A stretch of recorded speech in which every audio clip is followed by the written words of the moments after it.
Okay, so most recently I finished this book called Transfigured, My Journey from Boy to Girl to Woman to Man by Brian Belovitch. Yeah, that's the identity that he ended up at the end going with. So I guess when obviously growing up he was more effeminate than like compared to his brothers. I mean, he had I think like 4 or 5 brothers, or I don't know. It was a big family, I guess. Yeah, very working class. So they just, I guess, they wanted to ensure they were banking on having lots of kids to make sure at least some of them like survive to reproductive age or whatever. This took place in the 70s and 80s. 70s and 80s, so I guess, yeah, that's why the experience is kind of different from mine. But I mean, whenever people write these memoirs, that obviously it took place from over, I think it started in like 72 maybe, and ended 84 or 1984 or something. Either way, it was a long time. It took place over a long time, and how people remember all the details of like what the exact outfits people were wearing, and I don't know, the way other people treated their appearance and stuff, and what magazines they were in or whatever. So this person who's um alter ego or identity when he was presenting as a female was Natalia Gaines, I think was the last name, or something Gavis or something. It was Natalia, anyways.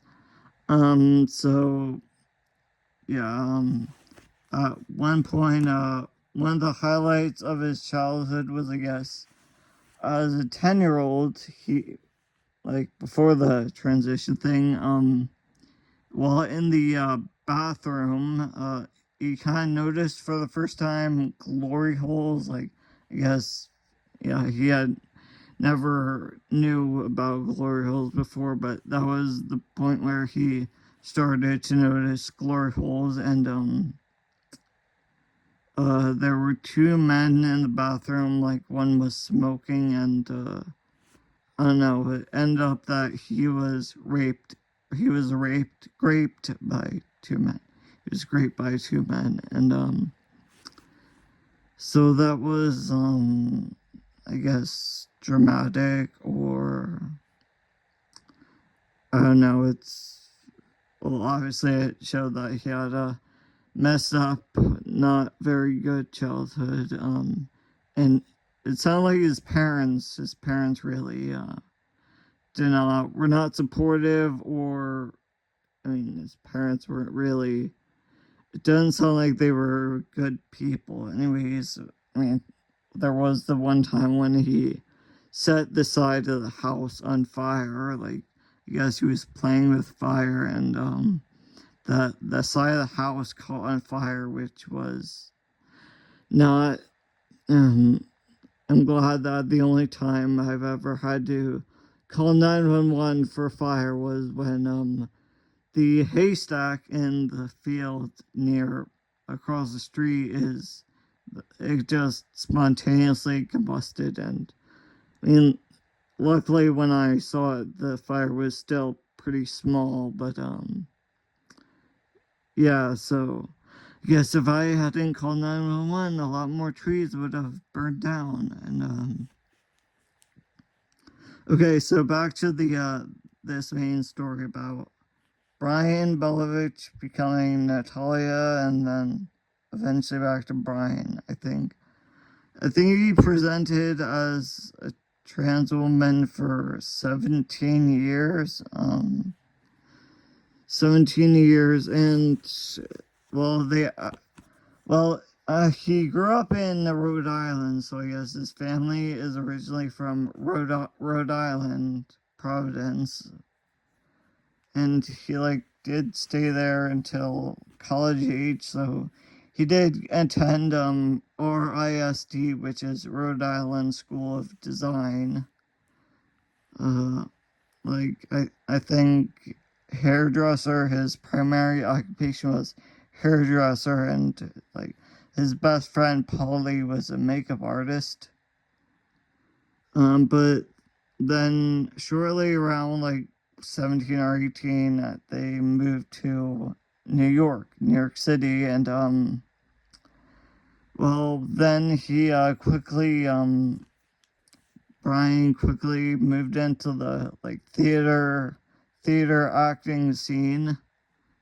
He became so successful that he did attend Studio 54 a few times, which, like, for those who don't know, Studio 54 is what he said, the creme de la creme of nightclubs in New York City, which, I mean, yeah, when I read about it, in Studio 54, the majority of people invited there were like celebrities and European royalty, like the Count of Habsburgs or Princess Diana, or I don't know. There were it was mostly celebrities and royalty, European royalty, who are going to that nightclub, and maybe very, very pretty women who could entertain the men. Yeah, because I mean, like, prostitution was also. I mean, when he describes his childhood, Brian did these things called tricks, I guess, in the prostitution subculture, what they would call tricks, which is mostly blowjobs. It's doing things for men that are, I mean, I think it's just blowjobs.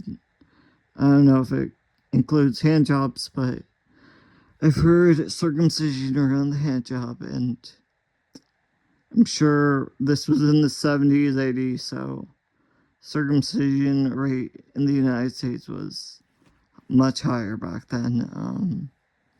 So, yeah, I'm guessing blowjobs, and that was pretty much it. I mean, there was one time where, like, he had to get into a car with one man, and he insisted that they, like, park behind the store, but the man driving the car did not want to because whatever, making excuses, and he, well, as any good whore would know, in his words, as any good whore would know, you want to get the money up front, because it's really not that hard for them to just, like, after getting the service, quote unquote service, for them to just refuse to pay you, for them to just say, no, I'm not going to give you money for your service.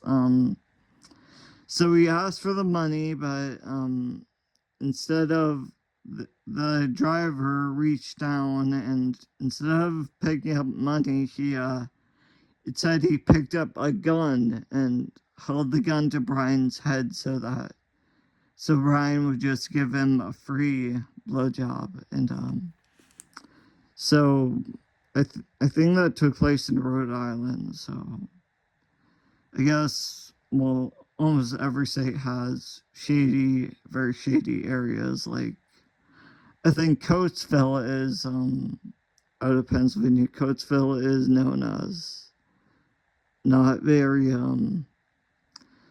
I mean, one time I heard a girl from Coatesville say that she saw a knife fight on the streets. So, whatever, I mean, I bet there aren't any states that are totally, I guess, with every neighborhood being a, what you would call a good neighborhood, and with, like, I don't know, civilized upper class people who don't mistreat others or whatever. So he also talks about some celebrities, like at one point he was again successful in the like acting theater scene. He did walk the red carpet or Natalia, I guess that was when he was presenting as Natalia. So he did walk the red carpet at least once. Like I don't think it was more than once, or if it was, he did not include that in the book. I remember Federico Fellini was the I guess biggest star at that showing, and there were some other celebrities like Sarko. I don't know, her last name is Sarko, so I guess these people were celebrities in the 70s and 80s, so sorry, but I was born after the 80s, so I don't really know.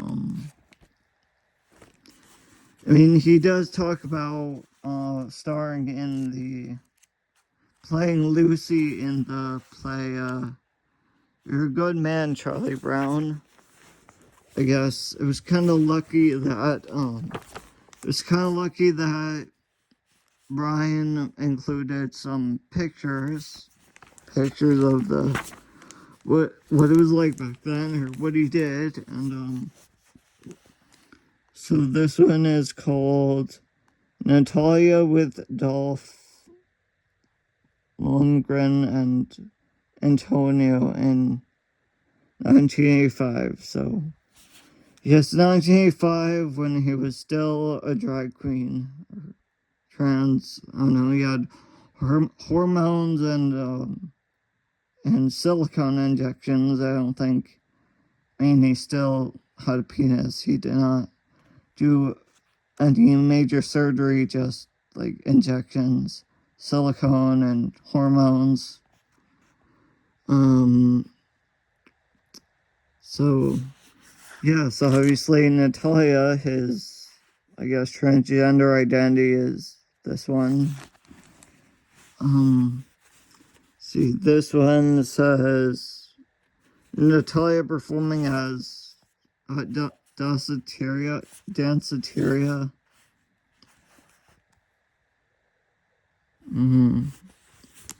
And this is, I don't know, it's a little hard to see that one. It's very hard to see that one.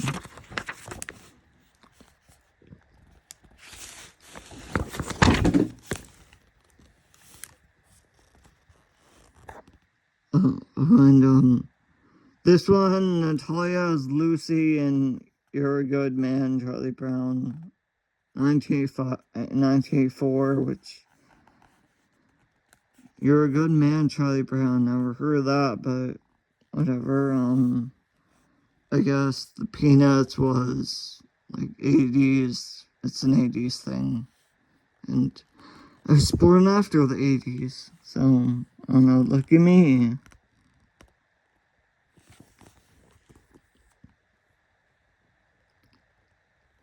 Just thoughts. Natalia also.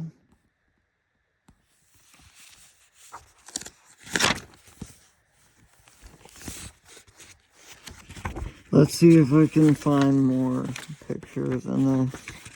Oh, here are the pictures. So that is a baby picture from, let's see, Brian H3 in 1959. So, yes, that's him well before, when he's still identified as a boy, but, I don't know, at 3 years old. Are you identifying as anything? I think at 3 years old, you're not really identifying as anything.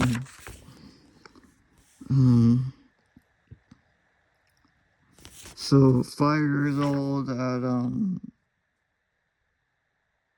Dell and Bitsy Newport. Well, Dell was his mother, so I think that over there, that's his mother.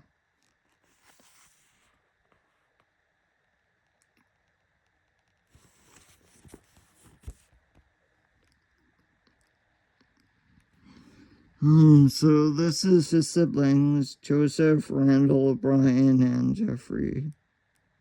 So, yeah, he had at least 3 brothers, but I think his mom, after divorcing his dad, had children with other men, or, I don't know, his mom was, never, I don't think his mom ever had a good relationship with Brian.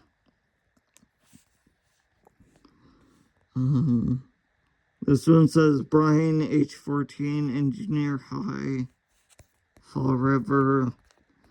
So yes, I guess he did not identify as female until 16, I think. 16 or 17.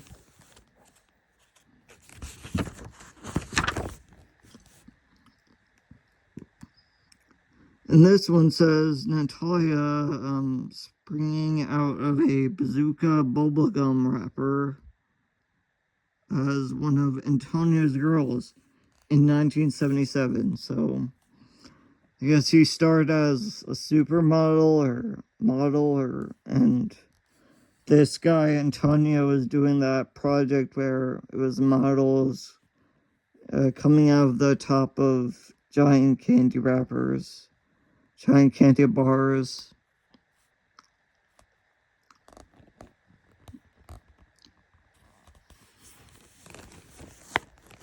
I guess this one has all the other supermodels in it.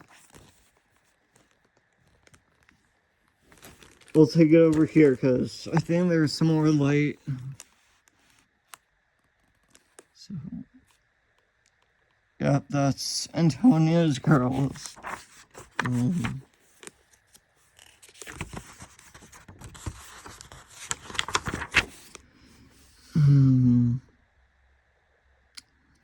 This is Natalia and Denny's.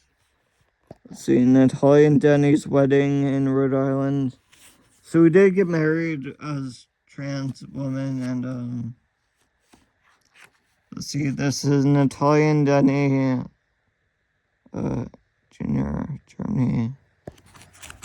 Natalia, Denny in Germany. Yes, I guess his husband at the time was on a war vet in Germany, or soldier in Germany, so I guess he did have the army benefits. And so, of course, there was a lot of cocaine because street drugs and, well, cigarettes. I think most of the time, most of what he smoked was cigarettes. And also marijuana, weed, and heroin, cocaine, and so it's really it's not surprising that he did end up getting a positive HIV diagnosis.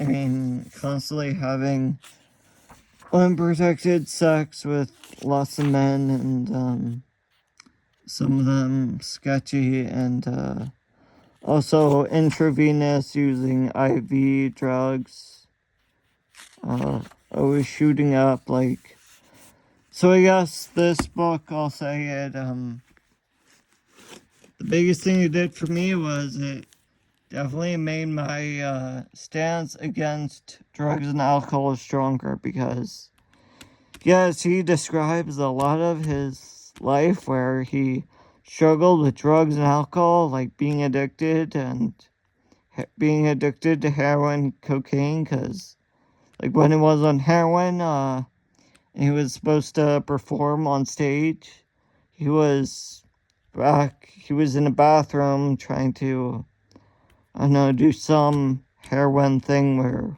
I think he ran out of the drug, and like he said the only thing you think of is just how to get more of the drug,